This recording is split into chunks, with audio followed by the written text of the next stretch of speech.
Governador, o balanço dessas reuniões com o setor produtivo nessa terça-feira.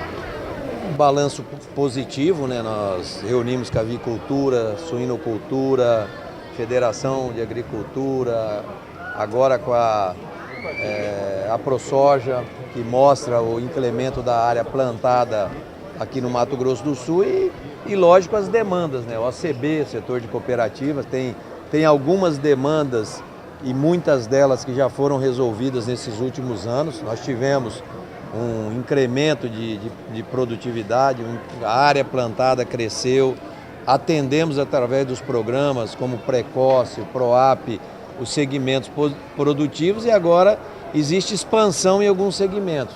Isso demanda alguns investimentos, rodovias, a questão dos portos, Porto Murtinho foi demandado aqui hoje e a gente mostrou ali o início das obras já do novo terminal portuário.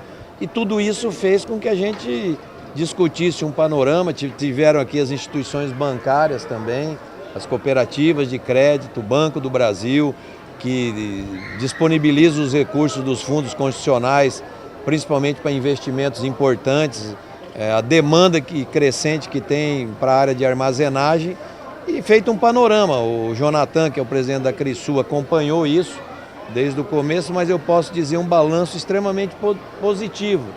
É um segmento que cresce no Mato Grosso do Sul em todas as áreas, se você olhar. E a gente precisa junto olhar quais são os gargalos, os problemas e buscar soluções para a gente aumentar a competitividade desses setores aqui no Mato Grosso do Sul. O senhor falou, então não teve queda na arrecadação do Estado?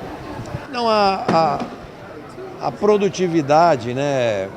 Nós tivemos um aumento de 10% na área plantada esse ano. Aumentou 280 mil hectares a mais, quer dizer, só no plantio de soja nós chegamos perto dos 3 milhões de hectares plantadas já essa safra 18-19, que foi colhida agora recentemente.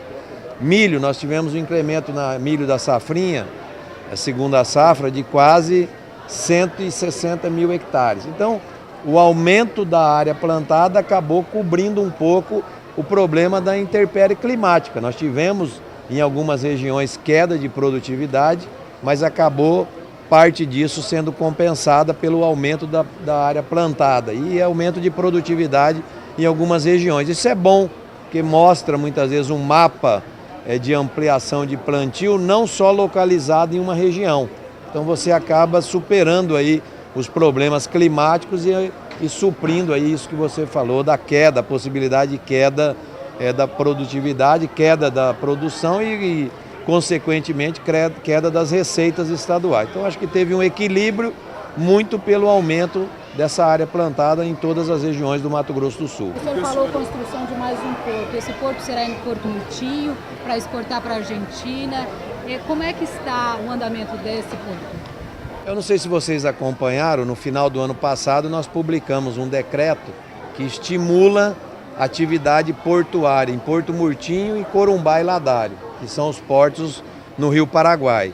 Com isso já vieram as demandas do setor privado. Então nós já temos praticamente um porto, já começou as obras e existe a expansão para um outro terminal portuário, os dois em Porto Murtinho, mas está tendo também um olhar para Ladário e Corumbá, para uma ampliação de terminal portuário para escoamento das riquezas produzidas. E não é só um porto para exportar o grão in natura, são terminais portuários que vão ter terminal para containers refrigerados, tancagem de combustível para importação de combustível e para exportação também, principalmente do etanol. Então começa a criar naquela região ali do Rio Paraguai um potencial de escoamento das riquezas produzidas no Mato Grosso do Sul. Para nós isso é extraordinário, porque nós reabrimos em 2015 o porto de Porto Murtinho, que passou 8 anos fechado,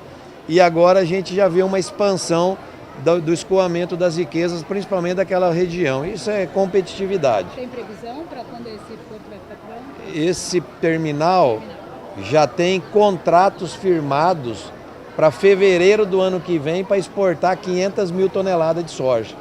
Então já tem uma demanda contratada. Então agora é a pressa da edificação para concluir isso e para o ano que vem, em fevereiro, já começar a exportar pelo terminal de Porto Murtinho. Governador, fala um pouco para nós. O que pode ter prioridade, governador, nos pedidos?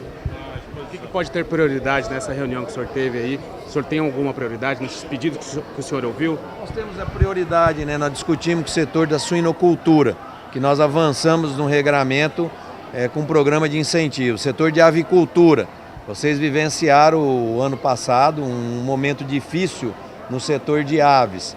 E como foi demandado e perguntado, essas exportações para onde? Argentina, Uruguai, Chile, China, países europeus. Então a saída pelo Rio Paraguai, ela leva até o Oceano Atlântico. A Argentina está demandando muito as nossas exportações, porque eles acabam internalizando o grão na Argentina, industrializando e exportando matéria-prima pelos portos argentinos. Então tudo é um complexo que se forma, e as demandas que vieram hoje são demandas basicamente de questões pontuais. Questão de energia elétrica em algumas regiões, que dá para a gente prospectar junto com a Energisa ampliação de algumas redes para atendimento. Algumas estradas que, ao ver dos setores produtivos, são fundamentais. Estradas pavimentadas para levar escoamento a esses portos que estão sendo construídos. Então são demandas, por exemplo, liga Japorã e Guatemi, interliga Ponta Porã, Cabeceira do Apa, Antônio João, com Guia Lopes da Laguna, faz uma intersecção na BR-267, liga ao porto de Porto Murtinho. Tudo isso, um mapa de prioridades do setor produtivo e que já tem esse desenho dentro do governo do estado. A gente já está, a ligação Laguna Carapã, Aral Moreira, que você encurta caminho na região sul para descer ali para o porto de Porto Murtinho. Então essas demandas que foram demandadas de logística, de infraestrutura, são extremamente procedentes, porque nós queremos, e a gente conversava agora aqui com o pessoal da ProSoja, o Mato Grosso do Sul, se você olhar o mapa do IBGE, o mapa do Ministério da Agricultura, prevê uma expansão de produção agrícola para os próximos anos.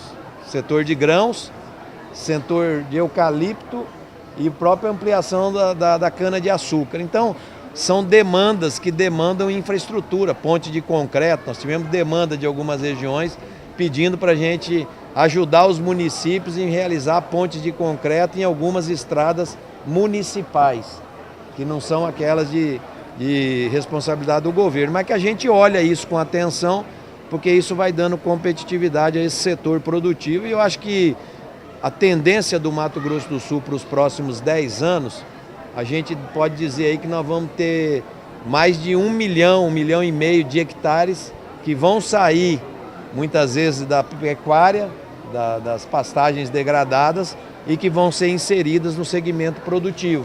Grãos, eucalipto, cana-de-açúcar, para a gente potencializar ainda mais a produção dentro do nosso estado. Governador, o senhor vai a Brasília amanhã. Interatividade do governo aqui junto com a Acrisul. Como o senhor vê também essa aproximação com a população e os produtores? Olha, tem sido já uma praxe, né, no nosso governo, além de estar presente em feiras agropecuárias, participar das feiras também fora daqui. Então nós temos ali a feira da avicultura e da suinocultura. A gente vai, o governo, mas leva as associações junto. Isso é importante, porque você acaba conversando com o setor produtivo. Aqui o Jonathan acompanhou desde de manhã, como presidente da associação, demandas dos setores produtivos. Isso é importante. E como foi perguntado, amanhã nós vamos estar em Brasília, marcha dos prefeitos. Por que a importância dos governadores? Deve estar 20 governadores dentro da marcha dos prefeitos, porque a pauta dos prefeitos é a mesma dos governadores. São as reformas, são a partilha dos tributos federais com estados e municípios e acelerar as reformas para a gente poder ter capacidade de fazer investimentos em áreas que são prioritárias para a população: saúde, segurança, educação, geração de emprego. Isso tudo, então, foi feito um trabalho da Confederação Nacional dos Municípios, e amanhã, pelo que eu vi na agenda do Fórum dos Governadores, deve ter 20 governadores participando da Confederação Nacional e da pauta dos prefeitos, que é comum a pauta de todos os governadores de estado. O senhor se reuniu hoje para ele? O senhor viu a proposta? O que o senhor achou? O procurador-geral esteve comigo hoje de manhã, me levou a resolução nova, a nova portaria, me disse que aquilo ali é uma tendência do Ministério Público, porque eles entendem que tem que ter realmente essa prerrogativa, e ele mesmo reconheceu, falou, nós não estamos tirando prerrogativa de promotores, nós estamos devolvendo a prerrogativa que é do procurador-geral, e ele vai poder delegar, ou a promotora, a procuradora. O importante é que teve um diálogo, né, da instituição Ministério Público, e hoje ele me trouxe a resolução, e eu passei essa resolução à minha equipe da Procuradoria de Estado para que faça uma análise ali, mas eu tenho certeza que é um avanço. Se o próprio Ministério Público fez uma mudança interna de procedimento, é porque ele concorda que alguns membros, e posso te dizer, uma minoria muito pequena, mas extremamente ativista, e que muitas vezes faz com que haja uma cisão das responsabilidades. Ninguém quer tirar a responsabilidade do Ministério Público de investigar qualquer governo, qualquer prefeitura, qualquer ente, porque isso é dever e está na Constituição. O que nós não podemos é concordar com o ativismo e com o excesso. Sendo dentro do regramento legal, não tem problema nenhum, e acho que essa nova resolução do próprio Ministério Público mostra que eles estabeleceram um novo regramento na relação com a Assembleia Legislativa, numa relação com o governo do Estado, numa relação com o Tribunal de Justiça, para que a gente tenha uma regra estabelecida, e essa regra é a resolução, que com certeza vai dar transparência e não vai impedir ninguém de fazer investigação. Simplesmente nós vamos coibir alguns abusos e o ativismo político de alguns promotores de justiça. E a emenda, o senhor acha que ela deve ser retirada? Eu acho que eu não conversei com a Assembleia, né, porque a prerrogativa de tirar ou não é do governo, mas acredito que a resolução deve distensionar essa questão aí que a Assembleia Legislativa vinha discutindo. Governador, qual que é a avaliação que o senhor faz do relacionamento com o governo federal com o Mato Grosso do Sul nesses primeiros 100 dias?